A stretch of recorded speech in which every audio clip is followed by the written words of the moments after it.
lot of water, nothing to drink, Okay. right? So you don't want to make that land on the land. Yes. Yeah. Young generation have the most important and critical role to play. Hello, Sobat Bio. Now we are in the climate change talk. Climate change in Indonesia, understanding from multiple perspectives. In this special occasion, we have a very respected and delightful resource person, Professor Balaji Rajagopalan from the University of Colorado. Hello, Professor. Hello, nice to meet you. Nice to meet you too, and thank you so much for your time. Sobat Bio, we are talking about the climate change, and we have a very experienced resource person. So, Professor, before we start the interview, probably you can introduce and share your experience about your research expertise. Oh yeah, I'm Professor Balaji Rajagopalan. I am professor in the Department of Civil, Environmental and Architectural Engineering at the University of Colorado Boulder. My research areas are largely climate, hydrology, and water resources management. I've done quite a bit of work on the Colorado River, which is a river in the southwest United States, looking at the water resources, droughts and floods. And I also do a lot of work on the Indian monsoon, which is not very far from Indonesia. Yeah. So I see a lot of similarities in both areas in terms of how water is managed or not well managed. Okay. Yeah. Okay, thank you so much, Professor. Now, talking about the climate change, so what is the most risk from the impact of the climate change? What do you think about it? Yes. So one of the most visible manifestation of climate change all across the world, and more so in this part of the world, are the extremes. By that, the extremes, both floods and droughts, are projected to increase in frequency and magnitude. And some of it we are already seeing in the western United States, for example, on the Colorado River, is undergoing a 20-year-long mega drought currently. Wow. And that has depleted water resources in the basin. In the reservoir, the huge reservoirs are now 20-25%, and the stakeholders are scrambling to put together measures to reverse that and make the water resources sustainable. So the longest drought that they experienced or we experienced since 120 years is only 2 or 3 year drought. So people thought this is also a 3-year drought and it'll go away, excepting it just never went, and it's in one of these long 20-year droughts. So the extremes are going to be more frequent at both ends, which is hard for people to grasp, because they can only think of you will get droughts or floods, but you actually will get both.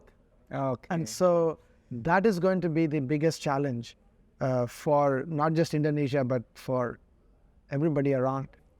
Okay, thank you. Around Thank the you very world. much. Okay, thank you, Professor. So it's not only we are feel more hotter than the weather feel hot. It's Yes. not only like that. Yes, you get more wet, more dry, wet and dry. Oh. So your policies and institutions need to be more nimble and adaptable. Wow, that's Yes, this, which is a lot to ask. and this is very big issues about the policy and Yes. How the government And the should be. institutions, yeah, absolutely. So what do you think about the maybe your point of view of the Indonesia about the mitigation the climate change compared with the India or in the United States? So it's interesting. Indonesia is split in archipelagos, right? So this small land areas spread out over the entire Western Pacific, unlike India, which is continuous that's land.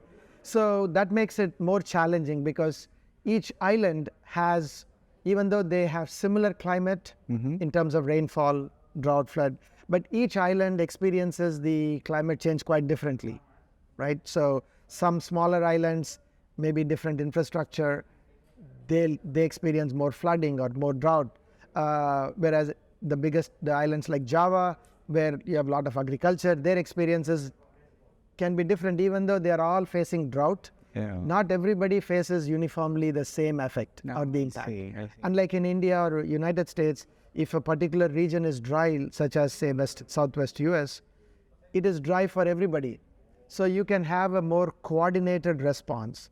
Whereas here, what I see is that you need to have different response for different islands practically. I see. And so that makes it a bit more challenging. But that said, I think much of the impact is, the socioeconomic impact is largely in Java, Bali, perhaps Sulawesi, maybe Sumatra, because these are the ones that produce agriculture, that have all these, that contribute most to the socioeconomic. So having a coordinated plan for, how to mitigate water and agriculture, like I mentioned before, those two are really going to be key for all of our countries here in India, Indonesia, East Asia, because our agriculture is important. But yes, yeah, we are very dependent on the agriculture actually for the food. And the agriculture is, unlike in the United States, not mechanized and industrialized.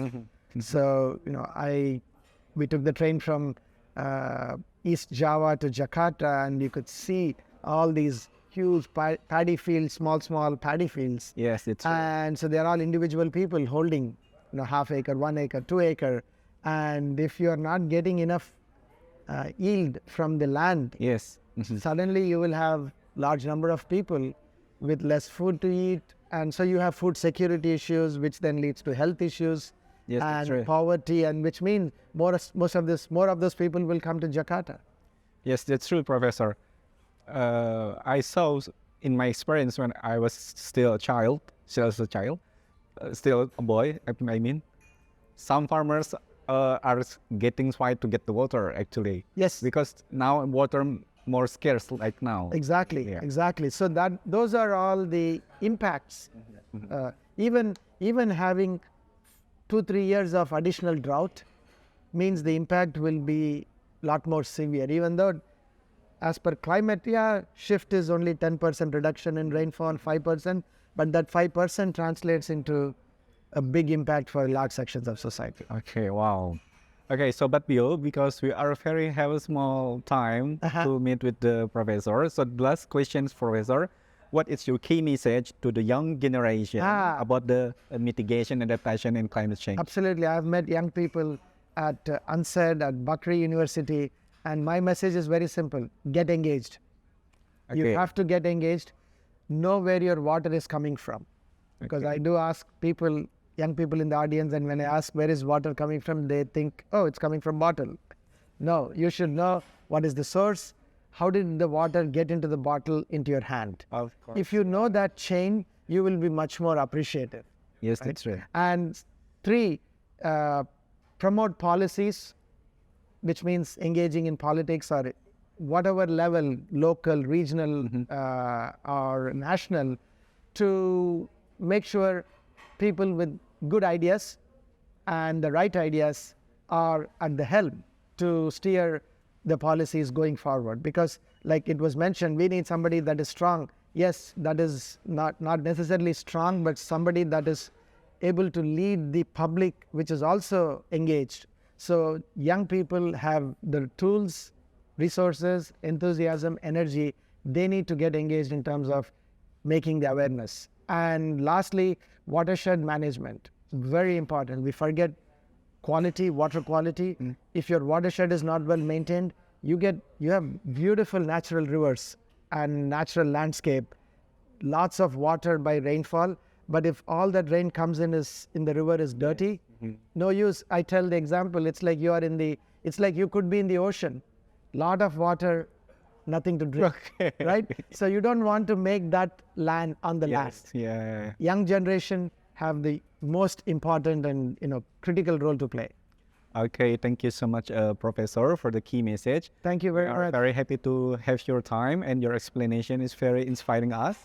I hope we can meet in another time. I Sobat hope Bio, so thank too. you very much. And Thank you very very much again, sir. Yeah, thank you very much. Yeah.